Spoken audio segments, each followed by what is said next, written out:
Hello வணக்கம். நான் உங்கள் எஸ்சிபி. தமிழ்நாட்டுக்குள்ள ஒரு பெஸ்ட் இடத்துக்கு சுற்றுலா போகலான்னு முடிவு பண்ணால் அந்த பெஸ்ட் இடம் எதுன்னா மகாபலிபுரம்னாலே அது லவ்வர்ஸ்க்கான இடம்னு எல்லோரும் சொன்னாங்க. ஆனால் அது எதுவுமே உண்மை இல்லை.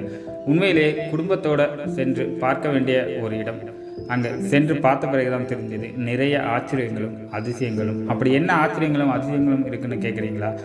1400 ஆண்டுகளுக்கு முன்பு பல்லவ அரசனால் கட்டப்பட்ட கோவில்களும் சிற்பங்களும் உங்களை பிரமிக்க வைக்கும், ஆச்சரியப்படுத்தும், அதிசயப்படுத்தும். ஒரு பெரிய கருங்கல் மலையை யானையா உங்களால் கற்பனை பண்ணி பார்க்க முடியுமா? அப்படி பல நூறு ஆண்டுகளுக்கு முன்பு ஒரு பல்லவ அரசன் கற்பனை பண்ணி பார்த்துருக்கான். தன் அரசனின் கற்பனையை நிஜமாக்கி காட்டியிருக்காங்க அந்த காலத்தில் வாழ்ந்த சிற்பிகள்.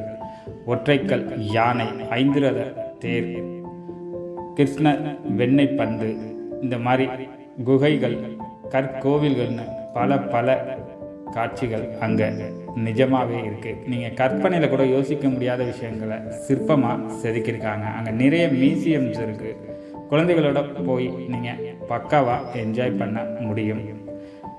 பல நூறு ஆண்டுகளுக்கு முன்பு வாழ்ந்த பல்லவ அரசரின் கலை திறமைகள் உங்களுக்கு தெரியும். அந்த காலத்து சிற்பிகளோட திறமைகள் என்னென்னு தெரியும்.